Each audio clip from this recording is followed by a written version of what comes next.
ফুলের মালা দিয়ে আপনারা বের করে আনতো, আর আপনি ভাবে ফাঁকি দিয়ে চলে যাবেন। মমতাময়ী প্রধানমন্ত্রী বলা হতো, সন্তানদের কথা একবারও ভাবলেন না। আপনি কেমন মা, কথা বলেন না কেন? বারবার বললাম পদত্যাগ করে, পদত্যাগ করে, শুনলই না। আল্লাহ বলে কিসের পদত্যাগ? করেছে অন্যায় অপরাধ করেছে, শুধু পদত্যাগ না, আমি আল্লাহ এদেরকে দেশ ত্যাগ করতে বাধ্য করবো। আল্লাহর পাকড়াও বড় কঠিন, আল্লাহ ধরে ধরে না, সেদিন ধরবে মামু বাড়ি দিল্লি গিয়ে পড়বে। কথা বলে ঠিক না? আজকে মিলে গেছে না? কি হইল? 16 বছরে কি উন্নয়ন করলেন? যেভাবে পালিয়ে যাওয়া লাগে, রান্না করে ভাতটাও ভাগ্যে খাওয়া ছুটলো না, যেভাবে চলে যাবেন কথা ছিল না। কথা বলেন? আমার ঈশ্বর চাচাকে বলা হয় স্বৈরাচার শাসক। ঈশ্বর চাচা ক্ষমতা থেকে পদত্যাগ করে জেলে গেছে, দেশ ছাড়েনি, বাপের বেটা। দেশ নেত্রী বেগম খালেদা জিয়া জেল খেটেছেন, অসুস্থ হয়ে দেশে পড়েছিলেন, দেশ ছাড়েনি, বাপের বেটি। কাতারের আমিরের বিমানে রাজকীয় ভাবে দেশের বাইরে এখন চিকিৎসা নিয়ে একাই সুস্থ হয়ে গেছে। 3 দিনের চিকিৎসায় একাই হাঁটতে পারতেছে, আলহামদুলিল্লাহ। উনি কখনো এই দেশের মানুষকে বিপদে ফেলে পালিয়ে যায়নি, বেগম খালেদা জিয়া। কথা বলেন কি না? আপনি কেন গেলেন? কেন গেলেন বলেন? এভাবে যাওয়ার তো কথা ছিল না। মাঝে মাঝে কল রেকর্ড ফাঁস হয়, বলে আমি দেশের কাছে আছি, চট করে ঢুকবো। আমরাও বলি আপনি আসেন, মেয়ে মানুষ দেশের বাইরে আর কত থাকবেন, একটু আসেন। কথা কয় না কেন? বুবু আইবা তুমি আইবা গো, সেই দিন আইসা বুবু ক্ষমতা পাইবা না। আকা এটা না বলাই বলবো, চলবে? বুবু আইবা তুমি আইবা গো, সেই দিন আইসা বুবু ক্ষমতা পাইবা না। খোঁজনাই বুবু কাদের কাকার অবস্থা খারাপ করবে সে বাবার, আউ না গেলে কোন সামনেও আসে না। নেতা কর্মী সব জেলের ভিতর, আমি আসি দরের ওপর, কখন জানি আসে গ্রেফতারি পরোয়ানা। বুবু আইবা তুমি আইবা গো, সেই দিন আইসা বুবু চিয়ার পাইবা না। ক্ষমতার চেয়ার থেকে নামা সহজ, কিন্তু ওই চেয়ারে ওঠা কঠিন। 16 বছর লাগছে ছাড়তে। আর আমরা এদিক মেয়ে মানুষের রাগ বেশি, জেদ বেশি। দেখেন না, মাঝে মাঝে বাড়িতেই স্বামীর সাথে ঝগড়া লাগে, হাড়ি বাতি ভেঙে ফেলে দেয়, স্বামী তুলে আসার মারে। অতএব সিদ্ধান্ত নেন, আগামীতে আর যাই হোক, সেই দলেরই হোক, একটা পুরুষ প্রধানমন্ত্রী চাই। কারা কারা পুরুষ দেখতেছেন হাত তুলে দেখান। বিজয় হয়ে গেছে, নারীদের দেখার দিন শেষ। আগামীতে পুরুষের বাংলাদেশ, পুরুষ হবে অভিভাবক, এই দলেরই হোক, একটা পুরুষ দিয়া। আর মেয়ে মানুষ আসলে 16 বছর ঘর জামাই ছিলেন, আবার রেডি থাকে। আমার ভাইরা চলেন সামনের দিকে যায়, একটু মাঝে মাঝে বাস্তবতা নিয়ে নাড়া না দিলে ওয়াজ ভালো লাগবে।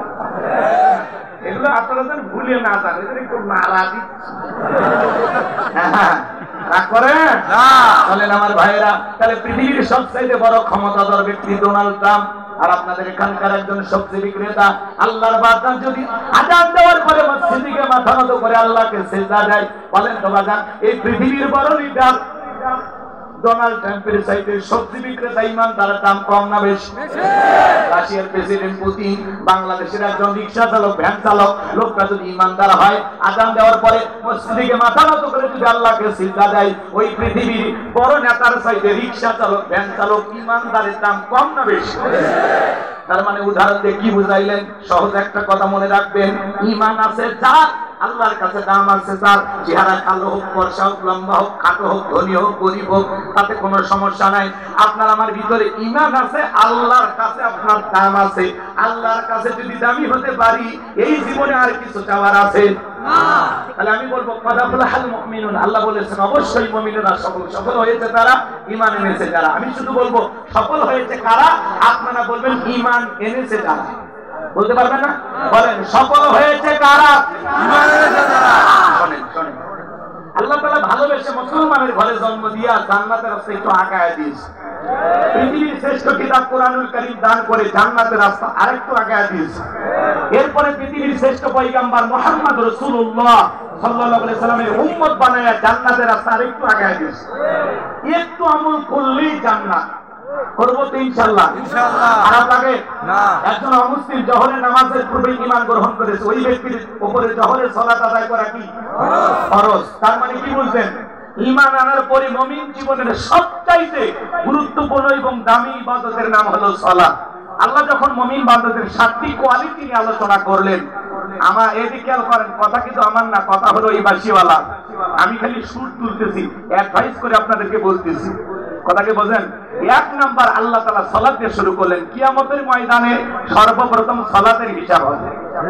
কথা ভেজাল আছে? রাগ করেন আমার কথা? তাহলে এইবার শুরু হয়ে গেল মুমিন বান্দার 1 নাম্বার গুণাবলী। যুবক যারা আসছো বাবা, নিরাশ হয় না। 4 নাম্বার গুণাবলীতে যুবকদের স্পেশাল আলোচনা আছে। লিল্লাহি তাকবীর। এদিকে খেয়াল করেন বাজান, ঈমান ছাড়া জান্নাতে যাওয়া যাবে? ঈমান নামের পাসপোর্ট আছে যার, জান্নাতের ভিসা লাগবেই ইনশাআল্লাহ। এইবার চলেন 7টি গুণাবলী। 1 নাম্বার শুরু হয়ে গেল। আমার আল্লাহ রাব্বুল আলামিন বলেন, আল্লাযীনা হুম ফি সালাতিহিম খাশিউন। মুমিন বান্দার 1 নাম্বার গুণাবলী, যারা নিজেদের সালাত বিনয়ের সহিত, নম্রতার সহিত, আল্লাহর ভয় নিয়ে আদায় করে। আপনি আমি যখন সালাত আদায় করব, অন্তরে ভয় থাকতে হবে কার? এই আয়াতের ব্যাখ্যায় তাফসীরকাররা লিখেছেন, তাফসীরে ইবনে কাসির থেকে বলছি, অন্তরের ভিতরে সুচিন্তা, দুশ্চিন্তা, কুচিন্তা, বিবির কথা, সংসারের কথা, ব্যবসা বাণিজ্যের কথা, দুনিয়াবি কোনো চিন্তা ভাবনা মনের মধ্যে রাখা যাবে না। টেনশন মুক্ত হৃদয় নিয়ে, আল্লাহর ভয় নিয়ে নামাজে দাঁড়াইতে হবে। তাহলে আপনি আমি যখন সালাত আদায় করার জন্য মসজিদে দাঁড়িয়ে যাব, অন্তরে ভয় থাকতে হবে কার? ইয়া আইয়ুহাল্লাযীনা আমানুত্তাকুল্লাহ, হে ঈমানদারগণ আমি আল্লাহকে ভয় করো।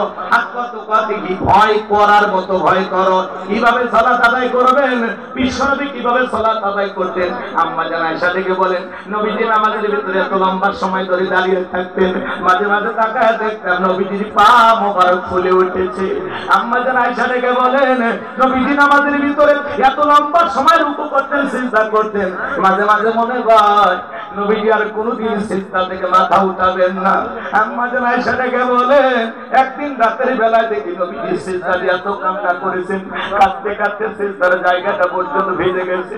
আম্মা জান আয়েশা নবীজি যখন সিজদা থেকে মাথা উঠালেন, জিজ্ঞাসা করলেন, নবী গো এত কান্না কেন করেছেন, কি হয়েছে আপনার? নবী আমার দিকে বলে, আয়েশা আমি তো আমার জন্য কাঁদি না, আমি কাঁদি আমার গুনাহগার উম্মতের জন্য। আমি আল্লাহর কাছে কেঁদে কেঁদে বলি, আল্লাহ আমার